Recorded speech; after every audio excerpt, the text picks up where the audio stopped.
영생의 말씀이 주께 있사오니. 요한복음 6장 66절에서 69절 말씀입니다.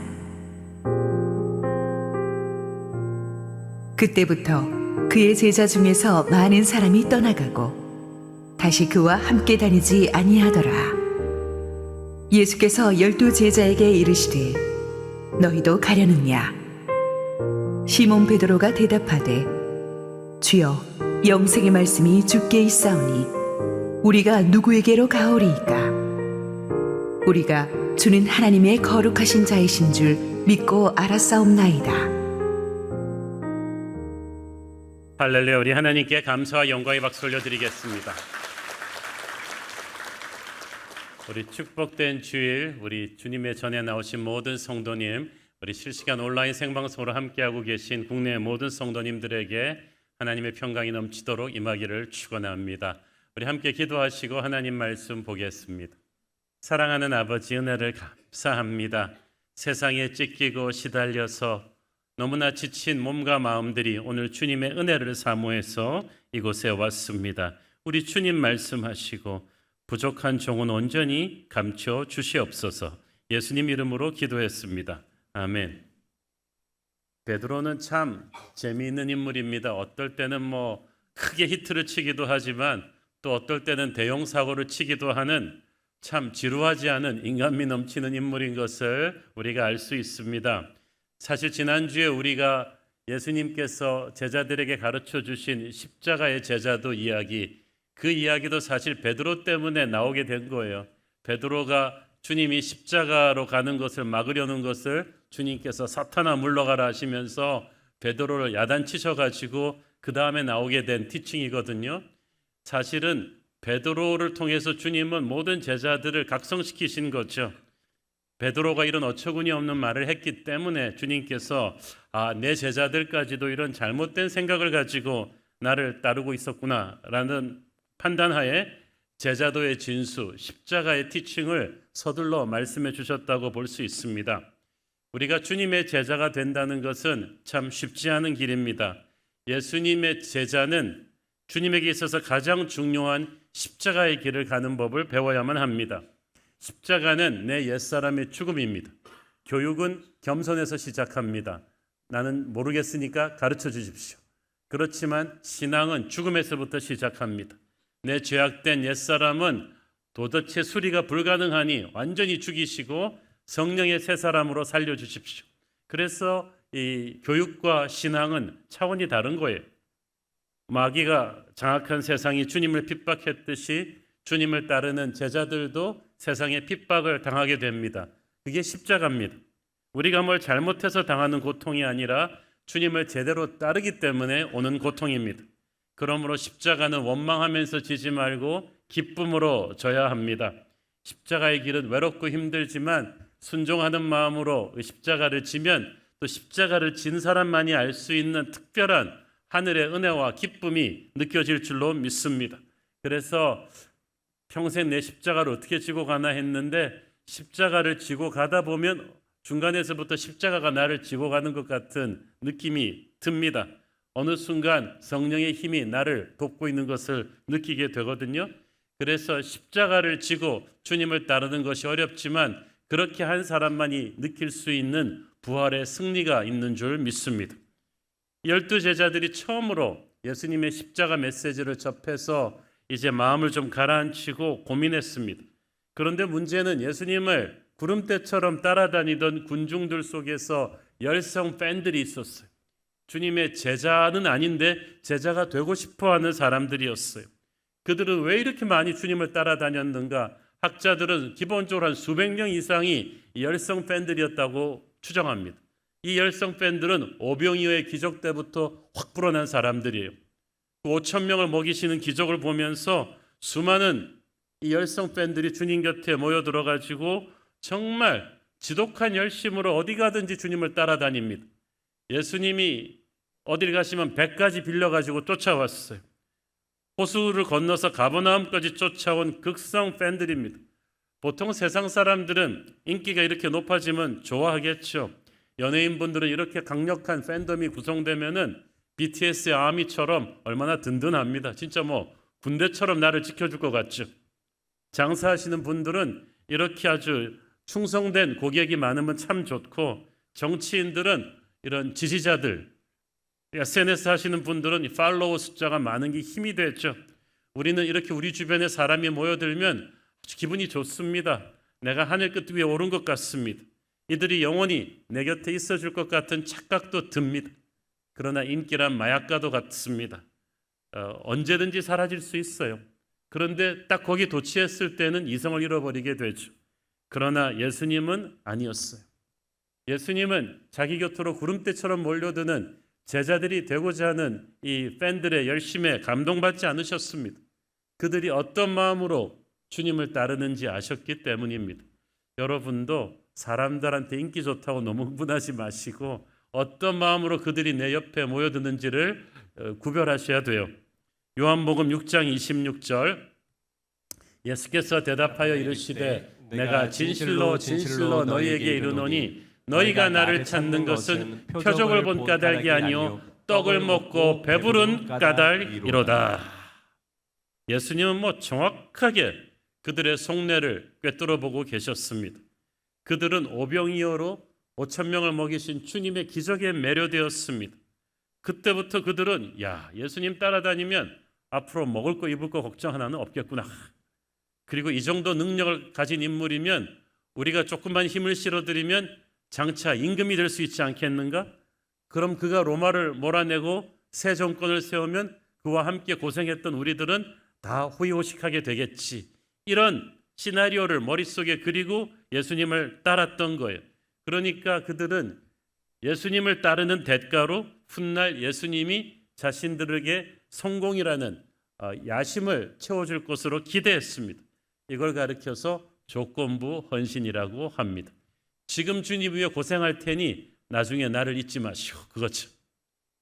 오래전에 저는 한 정치 지도자와 식사하면서 이런 말을 들었습니다. 목사님, 어떨 때는 반대편보다 지지자들이 더 무섭습니다.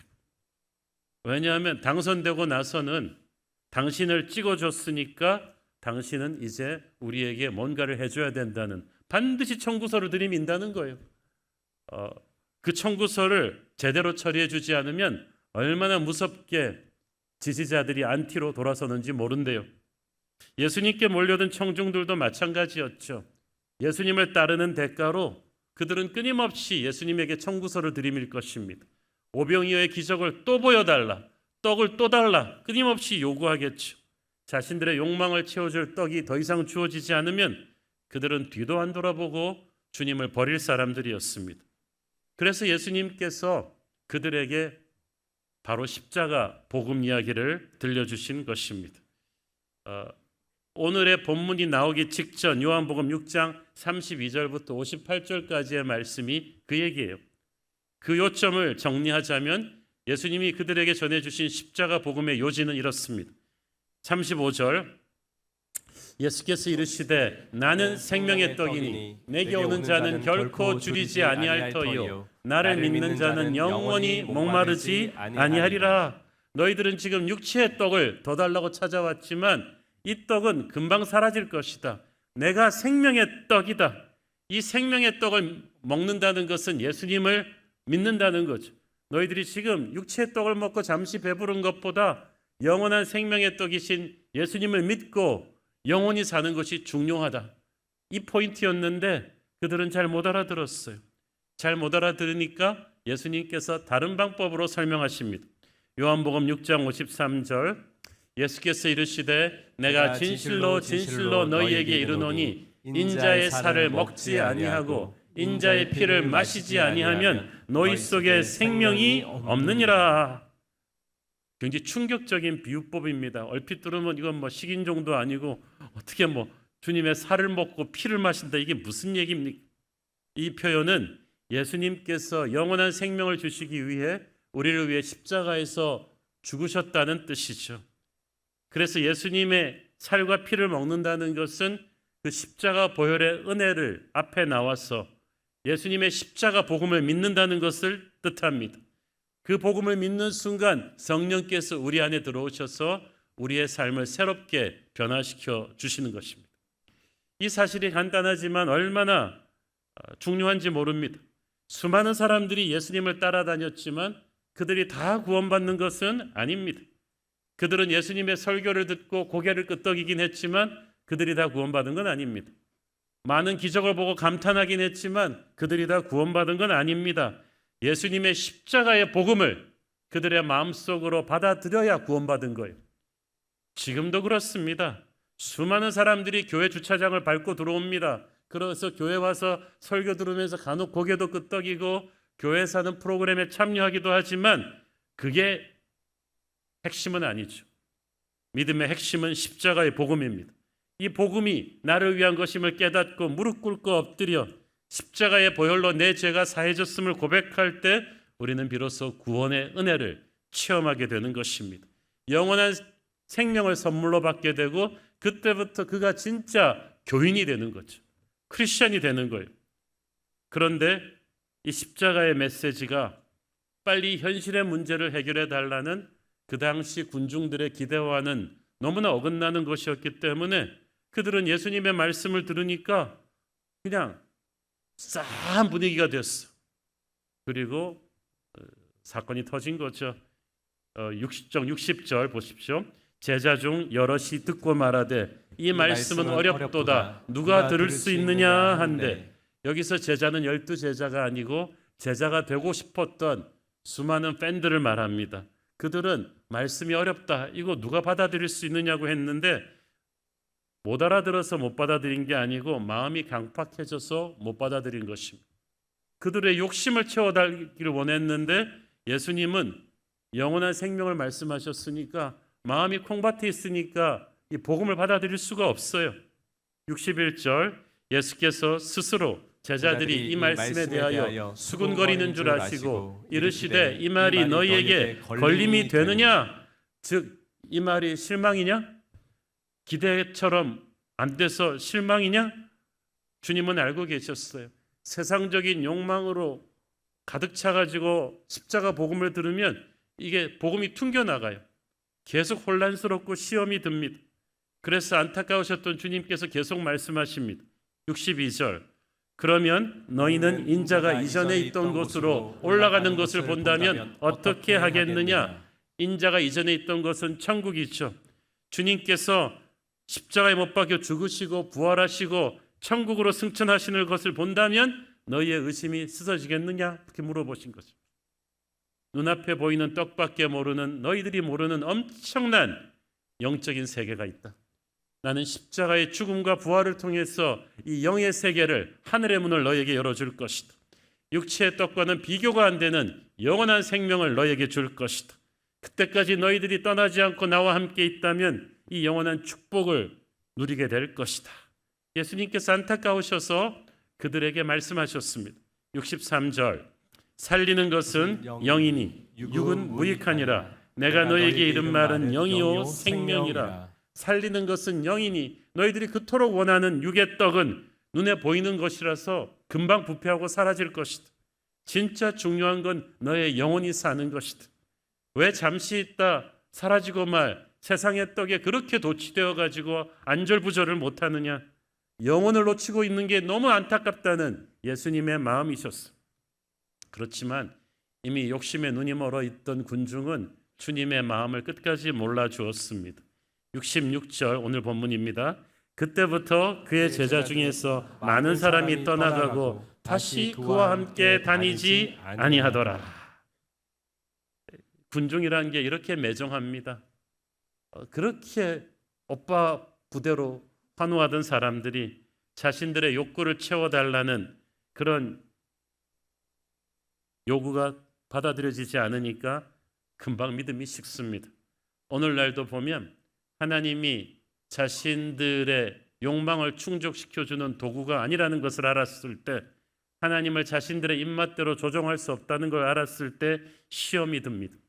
자, 그런데 예수님이 십자가 복음을 전하시기 전까지는 군중과 제자가 섞여 있어가지고 식별이 되질 않았어요.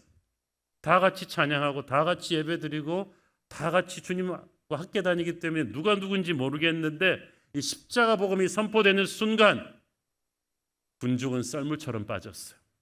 제자만 남았어요. 십자가 복음은 이렇게 진짜와 가짜를 걸러내는 결정적인 필터 역할을 하는 줄로 믿습니다. 67절 예수께서 12제자에게 이르시되 너희도 가려느냐 너희도 가려느냐. 여러분, 물러간 그들은 주님을 떠난 정도가 아니라 다시 그와 함께 다니지 않았습니다. 예수님과의 관계를 끊어버렸어요. 그러니까 예수님께서 너무 공허하시고 슬프셨던 거예요. 든 자리는 몰라도 난 자리는 안다고. 들어온 사람은 티가 안 나지만 이렇게 나간 사람의 빈자리는 큰 법입니다. 여러분, 자녀들 장성해서 유학 가고 군대 갔을 때 어떠세요? 어렸을 때는 그렇게 집안이 그냥 생난리라서 그냥 복잡복잡 힘들더니 아이들이 하나씩 둘씩 군대 가고 유학 가고 떠나게 되면은 50대 부부만 탁 텅 빈 집에 남아가지고 쓸쓸함을 느끼죠. 그런 거예요. 그게 빈둥지 신드롬인데 주님은 빈둥지 신드롬 정도가 아니라 그때까지 제자가 되겠다고 따라다닌 사람들이 미니멈으로 수백 명이 넘었는데 다 떠나고 12제자만 남았으니까 얼마나 썰렁했겠어. 그래서 텅 빈 가버나움의 회당에 앉으셔서 남은 12제자에게 슬픈 표정으로 물어보신 거예요. 너희도 저들처럼 나를 버리고 가려느냐. 저는 교회 개척하고 나서 15년 동안 오면서 담임 목사로서 비로소 이 본문을 이해를 할 수 있었어요. 주님의 심정을 이해를 할 수 있었어요. 가장 목회하면서 힘들 때가 언제냐고 제게 물어보신다면, 아니 교회 개척해서 목회한 모든 담임 목사들에게 물어보신다면 사람들이 떠날 때예요. 교인, 간사님, 장로님, 목회자 할 것 없이 오랫동안 평생 같이 가고 싶었던 사람들이 떠날 때는 마음이 아프고 외롭기 그지없어요. 그 트로트 가사도 있잖아요. 정두고 사랑준이 떠나갔더니 좀 그런 건데 어떤 분이 묻습니다. 아니 새로운 교회는 한 달에 막 100명씩 새가족들이 그렇게 많이 들어오는데도 한 명 떠나는 게 그렇게 슬프세요? 슬프죠. 그게 목자의 마음입니다. 하나님의 아들이신 예수님도 그러셨을 것입니다. 예수님은 그 수많은 팬들을 일부러 쫓아내신 게 아니에요. 그들 한 사람 한 사람이 다 십자가 복음을 제대로 이해하고 제자가 되어서 주님과 함께 끝까지 가기를 원하셨어요. 그런데 그 마음을 몰라주었던 것입니다. 우리 주님도 그러셨어요. 이때 우리 베드로가 탁 나섭니다. 베드로는요, 대형 사고도 치지만 정말 기가 막힌 타이밍에 딱 나서서 주님의 마음을 탁 위로해 주는 멋있는 사람이었어요. 여러분에게 베드로의 은사가 임하기를 바랍니다. 68절 봅니다. 시몬 베드로가 대답하되 주여, 영생의 말씀이 주께 있사오니 우리가 누구에게로 가오리이까. 자, 여러분, 베드로가 주여, 우리는 의리 빼면 시체입니다, 이렇게 말하지 않았어요. 생명의 말씀이, 영원한 생명의 말씀이 주께 있기 때문에 우리는 가지 않습니다. 이게 믿음 생활의 핵심이죠. 그냥 의리로 정으로 주님 곁에 있는 게 아니에요. 주님께서 생명의 말씀의 근원이시기 때문에 이걸 붙들고 신앙생활해야 돼요. 이걸 붙들고 교회생활하는 거예요. 변덕스러운 사람들의 분위기에 휩쓸리지 마십시오. 그런 신앙은 기복이 심합니다. 여러분은 예수님에게 시선을 딱 고정하고 변치 않는 생명의 말씀을 붙들어야 되는 줄 믿습니다. 사탄은 항상 교회를 흔들거든요. 신앙생활을 흔들거든요. 그때 여러분은 사람들의 분위기에 휘둘리지 말고 생명의 말씀이신 주님을 바라보기를 바랍니다. 수많은 군중이 떠났지만 이 말씀을 붙들고 주님을 곁을 지켰던 11 제자들이 세상을 변화시켰어요. 교회 지도자들이 되었어요. 사도행전에 나오는 로마 제국을 뒤엎는 그 놀라운 역사는 주님 곁에 남은 그 제자들로 충분했다는 거예요. 베드로가 단순히 말씀이라고 하지 않고 영생의 말씀, 영원한 생명의 말씀이라고 했다는 것을 주목하십시오. 베드로는 말씀의 살아있는 능력을 체험한 사람이에요. 그에게 있어서 말씀은 딱딱한 이론이 아닙니다. 영원한 생명이 그 말씀 안에서 폭발하고 있는 능력이에요.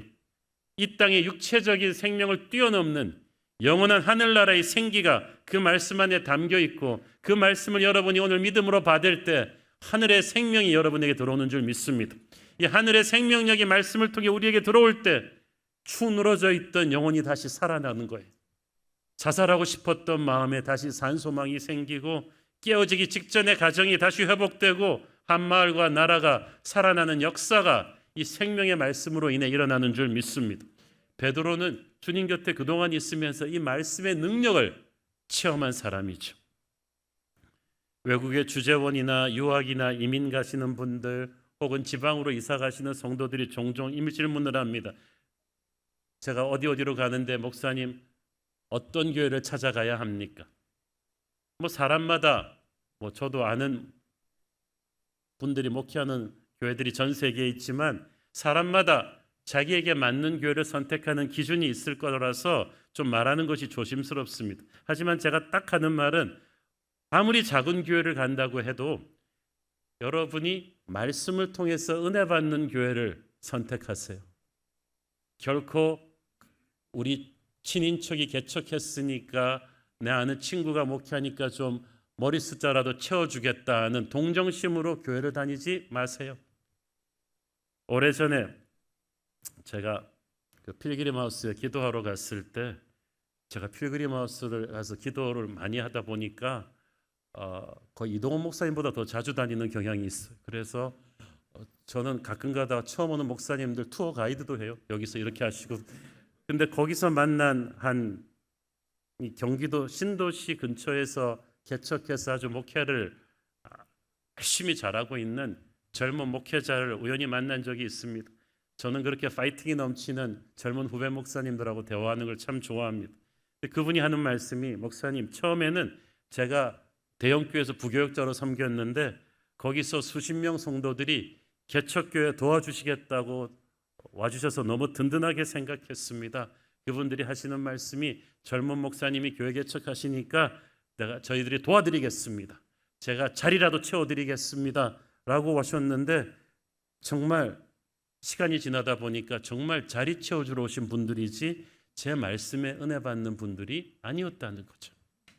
그러다 보니까 이 핑계 저 핑계로 막 교회에 대해서 부정적인 컴플레인을 하시는데, 가만 보니까 궁극적으로 제게 은혜를 못 받고 있다는 거였어요. 그래서 한 분 한 분 다 떠나시더라는 거예요.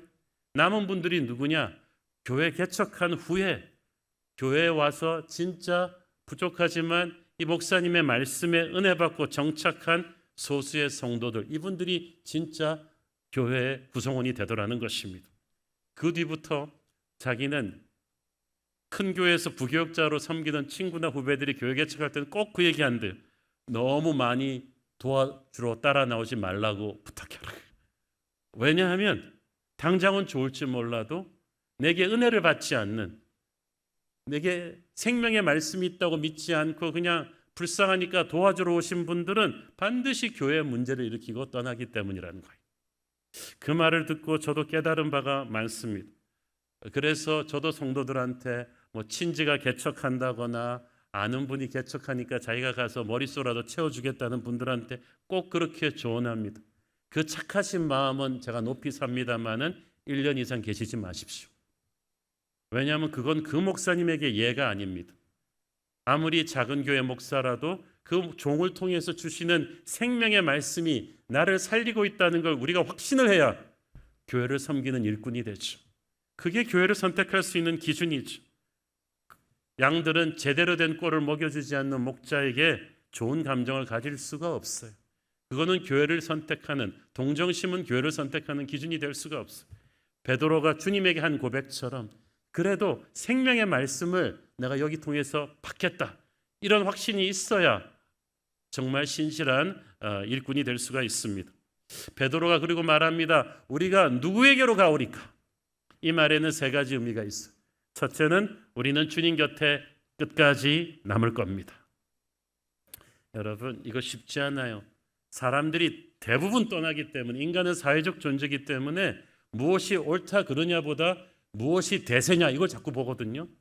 내가 아는 김 집사는 어떻게 할 거냐 이런 걸 본단 말이죠. 대부분의 군중이 다 떠났기 때문에 사람들 눈치 보는 사람들은 다 같이 묻혀서 주님 곁을 떠나버렸어요. 그래서 인본주의 신앙은 위험한 거예요. 그래서 민주주의가 잘못되면 다수결은 위험할 수 있는 거예요. 다수결이 항상 옳지는 않거든요. 여러분, 때로는 주님을 따르기 위해서 다수로부터 떨어져야 되는 때가 있어요. 분위기 보고 휩쓸리지 마세요. 코로나 이후로 많은 사람들이 온라인 예배도 괜찮다 그러면서 그냥 교회를 떠나는 분들이 많았는데, 이럴 때일수록 여러분은 세상 모두가 주를 떠난다 할지라도 나는 주님 곁에 있겠습니다 라는 베드로의 결기가 여러분에게 있기를 바랍니다. 두 번째로는 주님과 함께 끝까지 기쁘게 고난받을 것입니다 라는 각오였어요. 축복과 기적은 사람들을 많이 모이게 합니다. 나를 따라가면 축복받을 거예요, 기적 얻을 거예요 하면은 사람들이 많이 모이지만, 나를 따르는 길은 십자가 길이에요 그러면 막 썰물처럼 빠져버리죠. 그런데도 베드로가 우리가 네게로 가오리까 고백한 것은 주님의 십자가라 할지라도 따라갈 것입니다. 여러분, 주님을 따르는 길은 십자가 가시관을 쓰지 않고서는 면류관으로 갈 수 없는 길이에요. 예수 믿으면 무병장수한다, 만복을 받을 것이다, 세상의 모든 복을 누릴 것이다는 가짜 복음입니다. 주님도 바울도 그렇게 사시지 않았습니다. 우리가 어떤 고난이라 할지라도 주님과 함께라면 끝까지 가겠습니다를 결심할 때 성령께서 고난 중에 여러분에게 은혜를 주실 줄 믿습니다. 셋째로, 주님 곁에 끝까지 남겠다는 것은 주님 외에는 다른 어떤 것에도 만족할 수 없다를 고백하는 거죠. 69절을 보세요. 우리가 주는 하나님의 거룩하신 자이신 줄 믿고 알았사옵나이다. 이 거룩이라는 단어는 하나님께만 적용되는 단어예요. 아무한테나 갖다 붙이지 않았어요. 그렇기 때문에 베드로는 주님은 특별하시다는 거예요. 주님 같은 분이 없다는 거예요. 이 땅엔 오직 주밖에 없다는 거예요. 그래서 내가 할 일 없으니까 그냥 교회나 나와 주겠습니다, 이게 아니라 교회가 최고기 때문에, 이 예배의 자리가 최고기 때문에, 주께서 주시는 은혜가 세상의 그 어떤 기쁨과 비교할 수가 없기 때문에, 다른 신에게 예물을 드리는 자는 목마름이 더할 것이기 때문에 나는 주님 곁에 끝까지 있겠습니다. 저는 여러분이 주님이 최고이기 때문에 이 자리에 나와 있기를 바랍니다. 내가 놀러 가면 더 재밌을 수 있는데 주님이 불쌍해서 나와드린다, 이런 생각을 하시면 안 되죠. 이 땅엔 오직 주밖에 없네. 주님이 최고이시기 때문에 나는 다른 어떤 만족도 구할 수가 없어서 주님 곁에 있습니다.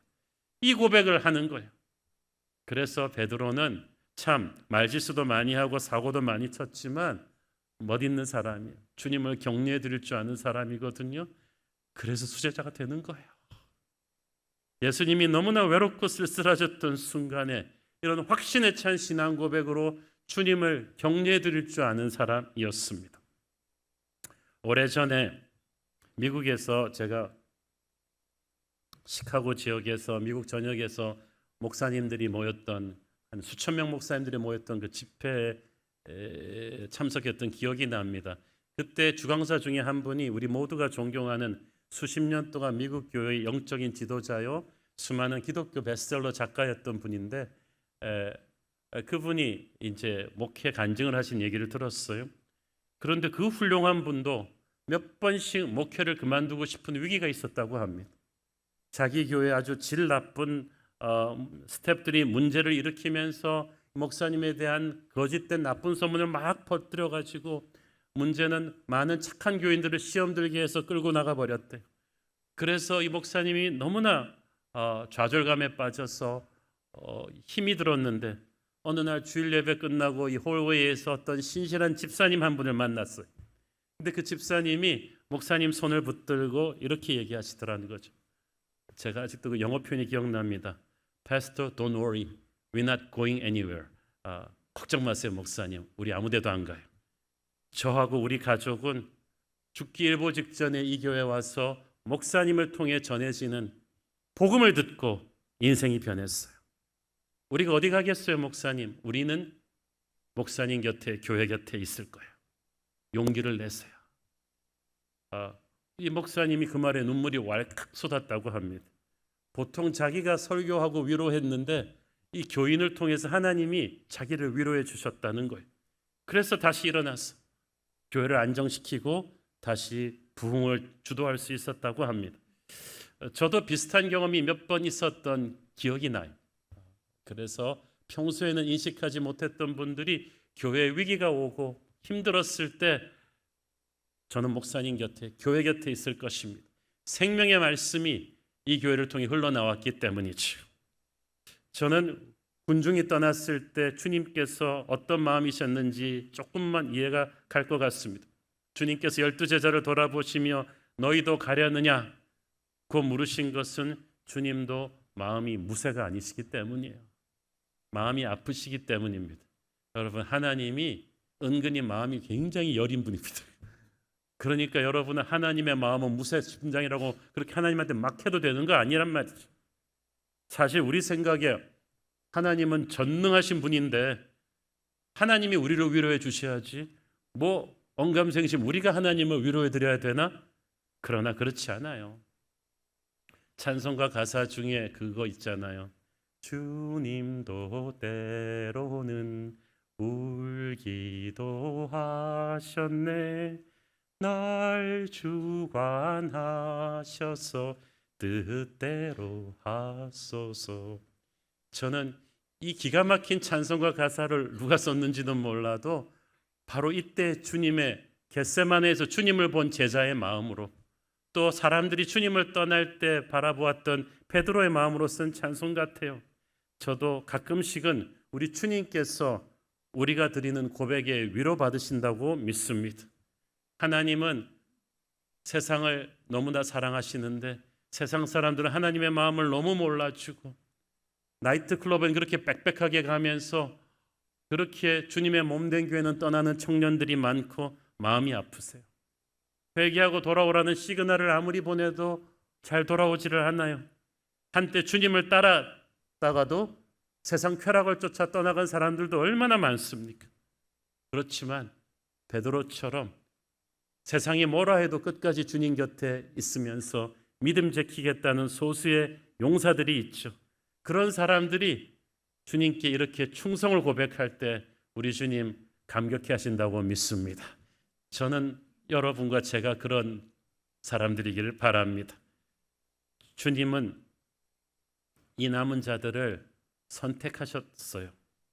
주님께서 남은 두 제자를 한 명씩 보면서 뭐라고 하셨습니까? 70절 예수께서 대답하시되 내가 너희 12를 택하지 아니하였느냐? 그러나 너희 중에 한 사람은 마귀니라 하시니.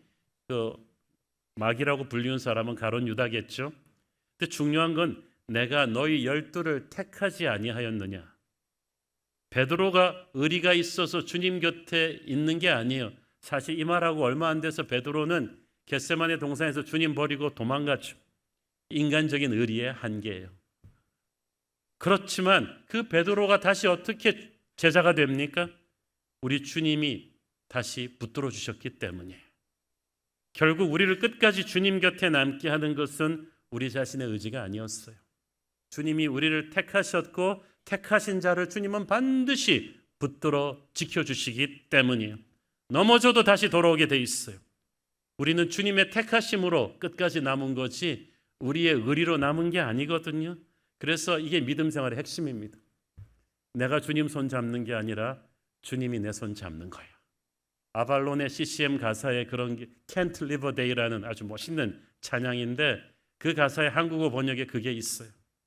주님 사랑의 팔로 날 감싸주지 않는다면 나는 한순간도 살 수가 없다. 단 한순간도 나의 의지로 버틸 수는 없다는 거예요. 또 한 가지 주목할 사실은 예수님께서 썰물처럼 자기를 떠나는 사람들을 보고 가슴 아파하시긴 했지만 결코 그들을 붙잡지는 않으셨다는 사실. 그들을 붙잡기 위해 야야 농담이다. 십자가 메시지 반만 잘라서 이러지 않으셨다는. 그는 군중을 붙잡기 위해 복음을 타협하지 않으셨어요. 교회는 사람 늘리기 위해서 십자가 복음을 타협해서는 안 돼요. 복음에다가 설탕물을 섞어서 전할 수가 없다는 거예요. 십자가 복음을 있는 그대로 전해야 되고 그걸 감당하지 못한 사람들이 떠나는 건 나쁜 게 아니에요. 오히려 건강한 교회를 만들기 위한 어쩔 수 없는 과정입니다. 인간적으로는 힘들죠. 그렇지만 궁극적으로 그게 맞아요. 우리도 주님 가신 길을 가는 동안 사람들이 우리를 떠나는 경험을 많이 하게 될 것입니다. 근데 그때마다 마음을 잘 다스려야 돼요. 영혼을 사랑하는 거랑 사람에게 집착하는 건 다른 얘기거든요. 우리는 자꾸 우리를 떠난 사람들에 대해서만 아쉬워합니다. 하지만 그들이 우리에게 처음 온 것도 하나님의 섭리였듯이 그들이 떠나는 것도 하나님의 섭리임을 인정하고 너무 집착하고 떠난 사람들을 원망하고 그러지 말아야 돼요.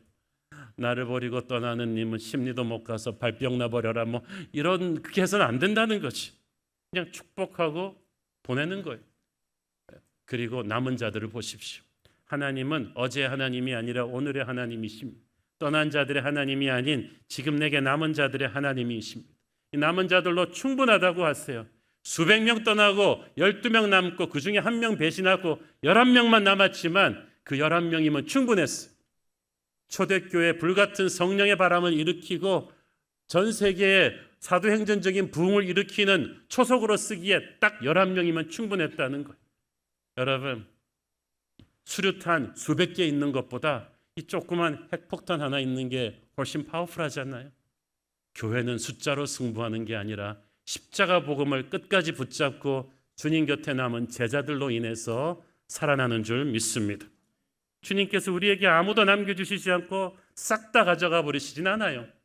누군가는 아직 우리 곁에 남아있을 것입니다.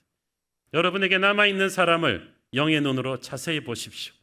그들의 숫자가 작고 보잘것없어 보인다 해도 주님은 그들을 통해 역사를 일으키실 줄 믿습니다. 떠난 자들로 인해 낙심하고 있다면 오늘 믿음으로 말씀하십시오. 하나님은 남은 자들의 하나님이신 줄 믿습니다. 주님, 세상이 주님을 버리고 떠난다고 해도 저는 떠나지 않습니다.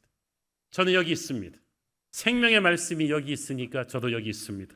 주님과 함께 끝까지 갑니다. 성령님 저를 붙들어 주시옵소서. 이 베드로의 고백이 저와 여러분의 고백이 되기를 축원합니다. 기도하겠습니다. 주님 은혜를 감사합니다. 수많은 사람들이 십자가 복음이 부담스러워서 주님 곁을 떠났지만 내가 만난 주님은 베드로의 주님이었습니다. 생명의 말씀이셨습니다. 그 말씀이 있으니 저는 다 떠나도 주님 곁에 있을 것입니다. 그래서 십자가의 길을 같이 갈 것입니다. 부활의 승리를 주님과 함께 체험할 것입니다. 저를 붙들어 주옵소서. 예수님 이름으로 기도했습니다. 아멘.